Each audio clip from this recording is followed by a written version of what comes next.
Hello students, I am Kollan Palit, lecturer in Electrical Engineering Department of Baruypur Government Polytechnic. Today our topic is fuels used in nuclear power station and merits and demerits of nuclear power plants. Nuclear fuels কাকে বলে? যে মেটেরিয়ালগুলো nuclear power প্ল্যান্টে nuclear রিঅ্যাক্টরের ভেতর nuclear fission রিঅ্যাকশনে participate করে, যাদের chain reaction হয় এবং যার থেকে প্রচুর পরিমাণ এনার্জি জেনারেটেড হয়, তাদেরকেই আমরা সাধারণভাবে নিউক্লিয়ার ফুয়েলস বলে থাকি। কারা নিউক্লিয়ার ফুয়েলস? আমরা বলছি ন্যাচারাল ইউরেনিয়াম। ন্যাচারাল ইউরেনিয়ামের অ্যাকচুয়ালি কিন্তু U-232 আইসোটোপ, মানে ইউরেনিয়ামের 92 U-235, 92 তার অ্যাটমিক নাম্বার আর 235 যার মাস নাম্বার, এই আইসোটোপটা অ্যাকচুয়ালি চেইন রিঅ্যাকশনে পার্টিসিপেট করে, অর্থাৎ তার নিউক্লিয়ার ফিশন রিঅ্যাকশন হয়। কিন্তু এটা কিন্তু ন্যাচারাল ইউরেনিয়ামের খুব অল্প অংশেই থাকে। এছাড়া এনরিচড ইউরেনিয়াম, অর্থাৎ যেখানে এই ইউরেনিয়াম আইসোটোপ অনেক বেশি মাত্রায় করে রাখা আছে, আর্টিফিশিয়ালি বেশি মাত্রায় রাখা আছে, সেটা হচ্ছে এনরিচড ইউরেনিয়াম। তাহলে একটা হলো ন্যাচারাল ইউরেনিয়াম আর একটা হচ্ছে আমাদের এনরিচড ইউরেনিয়াম। এখন ইউরেনিয়ামই কিন্তু আমাদের প্রাইমারি নিউক্লিয়ার ফুয়েল। বাকি আরও দুটো ফুয়েলের কথা আমরা বলছি, 92 U-233 এবং 94 Pu-239, অর্থাৎ ইউরেনিয়ামের 233 আইসোটোপ আর প্লুটোনিয়ামের 239 আইসোটোপ। কিন্তু এরা দুজন কেউই নেচারে ডিরেক্টলি অ্যাভেলেবেল নয়, তাই এরা ফিশনেবল মেটেরিয়াল ঠিকই বা ফিসাইল মেটেরিয়াল ঠিকই, কিন্তু তাদেরকে বলা হয় সেকেন্ডারি ফিশনেবল ফুয়েলস, সেকেন্ডারি ফুয়েলস, অর্থাৎ 92 U-233 আর 94 Pu-239। তাহলে প্রাইমারি ফুয়েলকে, অর্থাৎ নেচারে অ্যাভেলেবেল যে নিউক্লিয়ার ফুয়েল, সেটা হচ্ছে ইউরেনিয়াম।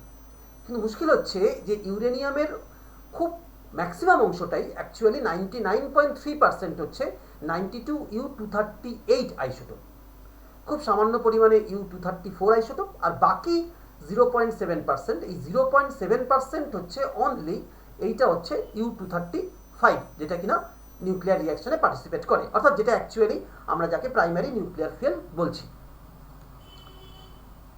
তাহলে সেকেন্ডারি ফুয়েল দুটো কিভাবে পাওয়া যাবে? আমরা বলছি যে থোরিয়ামের একটা 92 TH-232 থোরিয়াম আইসোটোপ আর 92 U-238, যেটা ন্যাচারাল ইউরেনিয়ামে ম্যাক্সিমাম পোর্শনে রয়েছে, তারা ফিশনেবল নয়, কিন্তু তাদেরকে কনভার্ট করা যায়। তাদেরকে এই যে সেকেন্ডারি ফুয়েল যাদের বলছিলাম, অর্থাৎ 92 U-233, অর্থাৎ থোরিয়াম 232 থেকে ইউরেনিয়াম 233 এই আইসোটোপটা তৈরি করে নেওয়া যাচ্ছে। আবার একইভাবে ইউরেনিয়াম 238 থেকে প্লুটোনিয়াম 239 এই আইসোটোপটা তৈরি করা যাচ্ছে। এখন U-233 এবং Pu-239 এই দুটো কিন্তু ফিশনেবল, তাদেরকে আমরা সেকেন্ডারি ফুয়েল বলেছি। তাহলে যে মেটেরিয়াল থেকে এই সেকেন্ডারি ফুয়েল বা ফিশনেবল মেটেরিয়ালগুলো তৈরি করা গেল, অর্থাৎ থোরিয়াম 232 এবং ইউরেনিয়াম 238, তাদেরকে আমরা বলছি ফার্টাইল মেটেরিয়াল। তাহলে সহজ করে বললে আমরা কি বুঝলাম? না, নিউক্লিয়ার ফুয়েল বলতে আমরা মূলত বুঝছি প্রাইমারি ফুয়েল হচ্ছে 92 U-235, এছাড়া দুটো সেকেন্ডারি ফুয়েল, একটা হচ্ছে 92 U-233 আর একটা হচ্ছে 94 Pu-239, কিন্তু তারা ডিরেক্টলি নেচারে অ্যাভেলেবেল নয়, তাদেরকে আর্টিফিশিয়ালি তৈরি করা হচ্ছে থোরিয়াম 232 এবং ইউরেনিয়াম 238 থেকে। তাই এই দুটো মেটেরিয়ালকে, অর্থাৎ থোরিয়াম 232 এবং ইউরেনিয়াম 238, এই আইসোটোপ দুটোকে আমরা বলছি কি না, ফার্টাইল মেটেরিয়াল। এখন কিভাবে তৈরি হচ্ছে দেখো, ইউরেনিয়াম 238 এটাকে আমরা একটা নিউট্রন দিয়ে বোম্বার্ডিং করছি। ফল কি হচ্ছে? নিউট্রন মানে আমরা জানি চার্জ নেই, তাহলে 0, আর মাস আছে, ফলত মাস নাম্বার হচ্ছে 1। তাহলে 92 U-238 এর সঙ্গে 0 N1 যদি যুক্ত হয়, তাহলে অ্যাটমিক নাম্বার 92 থেকে যাচ্ছে, কিন্তু মাস নাম্বারটা 239 হচ্ছে ইউরেনিয়াম। অ্যাটমিক নাম্বার যেহেতু সেম আছে, ফলে আলটিমেটলি ওটা ইউরেনিয়ামই থাকছে, কিন্তু একটা গামারে তৈরি হচ্ছে, রিলিজড হচ্ছে। এখন U-239 এইটা কিন্তু আনস্টেবল, অর্থাৎ রেডিও অ্যাক্টিভ এলিমেন্ট, তার ন্যাচারাল ডিকে হবে, হাফ লাইফ কিন্তু মাত্র 23 মিনিট, 23 মিনিটস। ফলে এই U-239 ন্যাচারালি চেঞ্জ হয়ে যাচ্ছে কিসে না, তার থেকে একটা ইলেকট্রন বেরিয়ে যাচ্ছে। ইলেকট্রন আমরা জানি তার একটা চার্জ আছে, ফলে চার্জ হচ্ছে -1, আর মাস নেই, ফলে 0। তাহলে 92 থেকে -1 হলে যেটা তৈরি হয় সেটা হচ্ছে 93 অ্যাটমিক নাম্বার হয়ে যাওয়া, মানে সেটা আর ইউরেনিয়াম থাকলো না, সেটা হয়ে যাচ্ছে নেপচুনিয়াম। এখন নেপচুনিয়ামের মাস নাম্বার দাঁড়াচ্ছে 239, তাহলে এটা আবার তার হাফ লাইফ পিরিয়ড হচ্ছে 2.3 ডেজ। ফলে ন্যাচারাল ডিকে হয়ে এই নেপচুনিয়াম থেকে আবার ইলেকট্রন বেরিয়ে যাচ্ছে, তাহলে 93 মাইনাস মাইনাস 1, ফলে কি হবে, মাস নাম্বার এই অ্যাটমিক নাম্বারটা চেঞ্জ হবে 94-এ, মাস নাম্বার কিন্তু একই আছে। তাহলে এই যে আইসোটোপটা 94 যার অ্যাটমিক নাম্বার, সেটা কিন্তু তার এলিমেন্টটা হয়ে গেল প্লুটোনিয়াম।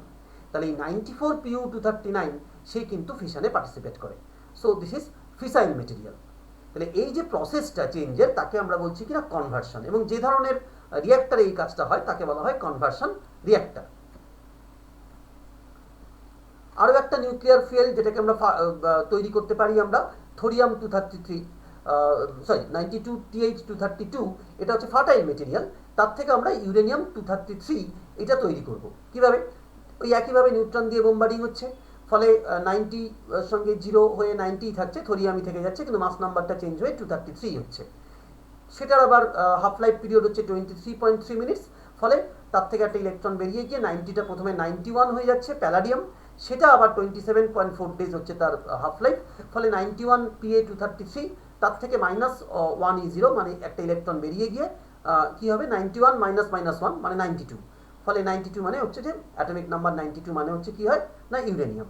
তাহলে কি তৈরি হচ্ছে, ইউরেনিয়াম, মাস নাম্বার একই আছে, ফলে 92U233, এইটা হচ্ছে ফিশনেবল মেটেরিয়াল বা ফিসাইল মেটেরিয়াল।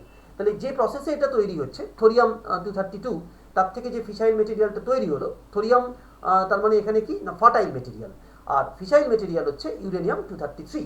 তাহলে এই প্রসেসটাকে বলা হয় ব্রিডিং, এবং যে ধরনের রিঅ্যাক্টর এটা হয় তাকে বলা হচ্ছে ব্রিডার রিঅ্যাক্টর।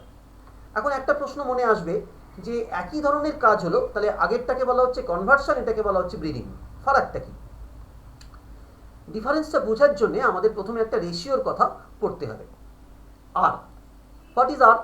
আর হচ্ছে number of fertile materials consumed, that is number of new fuel atoms formed divided by number of original fuel atoms consumed in the fission process.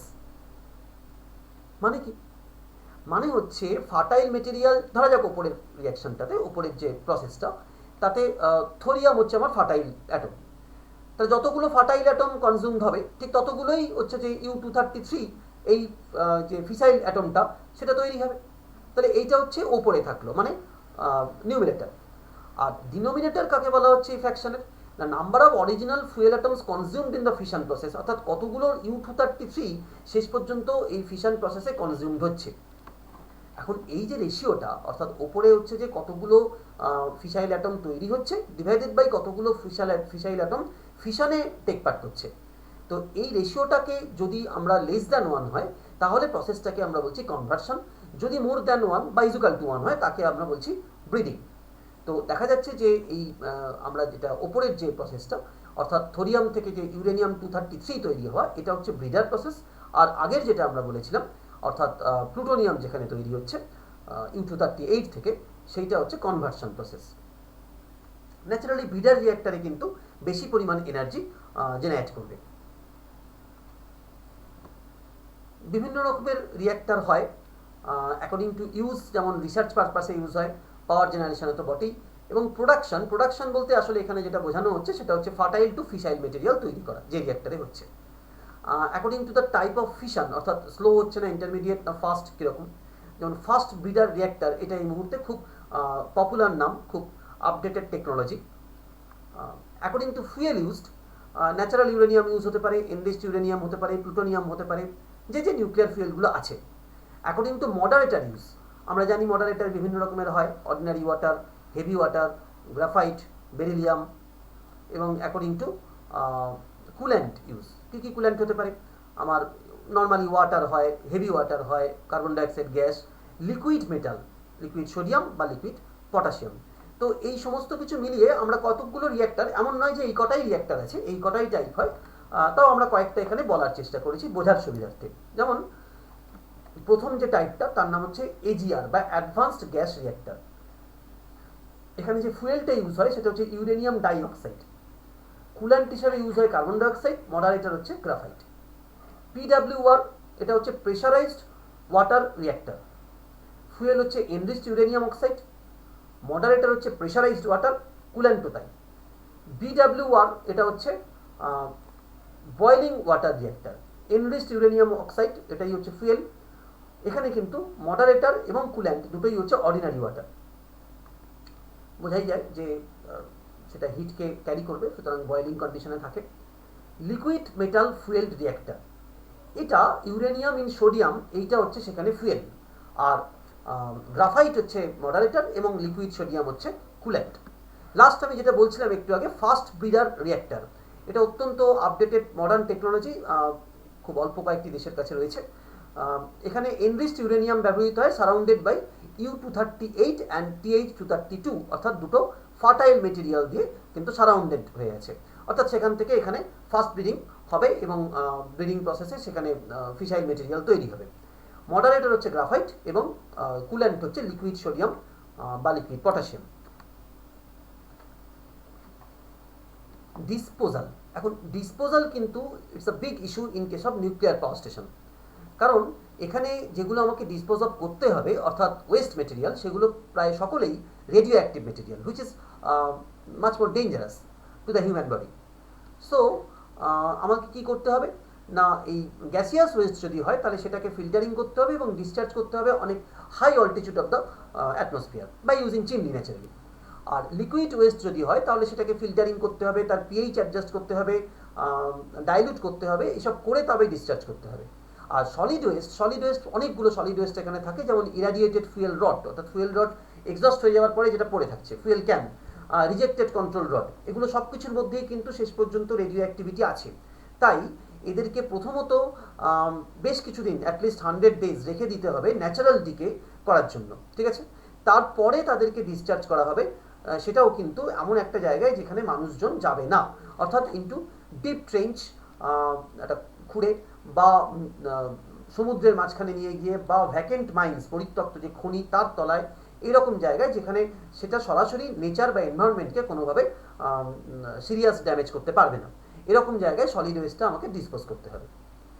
So there are some nuclear power plants in India, Tarapur, Maharashtra. BWR মানে হচ্ছে boiling water reactor, এখানে ব্যবহৃত হয়েছে। তামিলনাড়ুর কলাপাক্কামে আছে। খুব বেশি nuclear power reactor আমাদের দেশে নেই এখনো। এই রিঅ্যাক্টরটা কলাপাক্কামেরটা, এটা হচ্ছে PHWR মানে হচ্ছে pressurised heavy water reactor,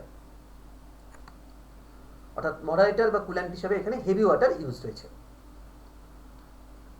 finally advantage and disadvantage of the nuclear power plant. Nuclear power প্ল্যান্টের যে ফুয়েলটা, অর্থাৎ আমাদের যে নিউক্লিয়ার ফুয়েল, সুবিধাটা হচ্ছে সেটা খুব কম লাগে, কারণ অত্যন্ত কনসেন্ট্রেটেড ফর্ম অফ এনার্জি, ফলে small amount of fuel is required, ফলে রানিং কস্টটা কম্পারেটিভলি কম থাকছে এবং ট্রান্সপোর্টেশন কস্ট সেটা অনেক ইজিয়ার হয়ে যাচ্ছে, ফলে ট্রান্সপোর্টেশন কস্টটাও কম। On the other hand disadvantages কি না, ফুয়েলটা কিন্তু অত্যন্ত এক্সপেন্সিভ, কম লাগছে বলে আলটিমেটলি রানিং কস্টটা কম হচ্ছে, কিন্তু ফুয়েলটা অত্যন্ত এক্সপেন্সিভ এবং অ্যাবান্ডেন্ট আছে পৃথিবীতে, নেচারে রয়েছে, এখনো পর্যন্ত এরকমটা নয়। ইনিশিয়াল কস্ট কিন্তু খুব হাই, কারণ সমস্ত ইকুইপমেন্টসই অত্যন্ত কস্টলি, ফলত এই টোটাল কস্টটাকে রিকভার করতে অনেকটা সময় লাগে, difficult to recover the cost. Maintenance কস্টও অনেক হাই, তার কারণ এখানে মেটেরিয়াল কস্ট খুব বেশি মেশিনারিজগুলোর, এবং স্কিল হ্যান্ড লেবার আমাদের দরকার হয়, অনেক টেকনিক্যাল নোহাউ অনেক বেশি দরকার এখানে কাজ করতে গেলে, ফলে মেনটেন্যান্স কস্টটা আলটিমেটলি কিন্তু বেশি হয়।